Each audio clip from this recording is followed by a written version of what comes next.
ওই তেলটা দাও দি 20 লিটার। কোনটা পুরাটা? আস্তে কওয়া যায় না মিয়া, তা পুরা তেল নিবা তো আবার আসতে কি? আস্তে কওয়া যায় না। ও হ্যাঁ হ্যাঁ আছে আছে পুরা তেল আছে, ওটা কিন্তু দাম বাড়িছে। পুরা তেলেরও দাম বাড়ে? পুরা তেলটা আসে কোয়ান্তে, ভালো তেলটা পুরাই তো তারপর পুরা হয় না, তা ভালো তেলের দাম বাড়লে পুরা তেলের দাম বাড়বে না? ময়দা ওইটা আছে, ওই আনতে বলছিলাম। ময়দা কোনটা? ওই যে মিল করে নিয়ে ময়দা। আস্তে আস্তে কও। হ্যাঁ আছে আনিছি, ওটার কিন্তু দাম বাড়িছে। এ মেয়ে, তোমার কি সব জিনিসেরই দাম বাড়িয়ে গেছে নাকি বুঝলাম না। মিল কুড়াইয়া ময়দা হেও দাম বাড়াই হেলাই। তা মিল কুড়োনো ময়দা কি দিয়ে কুড়োয়? ঝাঁটা দিয়ে। তা দেশে যে ঝাঁটার দাম বাড়িছে সেটা কি তুমি জানো? ওইটা আছে সস, টমেটো সস ওইটা।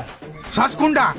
ওই যে নারায়ণগঞ্জের পচাটা। হাই হাই হাই, চলে মিছিল দে নারায়ণগঞ্জের পচা সস। এই আস্তে আস্তে, আমার ব্যবসা বন্ধ করতে আইছো নাকি তোমরা?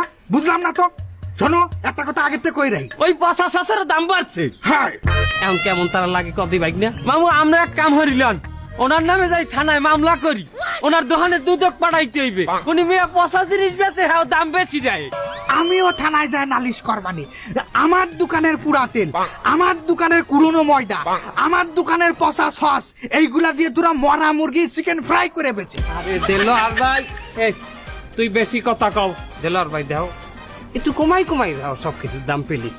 এই বারাসাল এইবার লাইনে আছে, এরকম সুন্দর ভাবে যদি একটু কোয়া হয় দেলুয়ার ভাই দানটা একটু কমাই রাখো, আমার মনটাও তো একটু খুশি হয় নাকি? আমিও তো একটু ভাই ভাই শুনলে ভাল লাগে। যাও আজকে তোমার জন্য আগের দামে। এই হইলে আমাকে দেলোয়ার ভাই।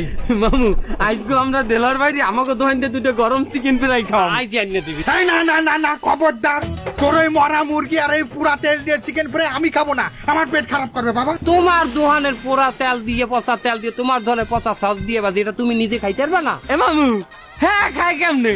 নিজের হালানো সেব কি নিজে কেউ সাইড দিয়ে খাইতে পারে?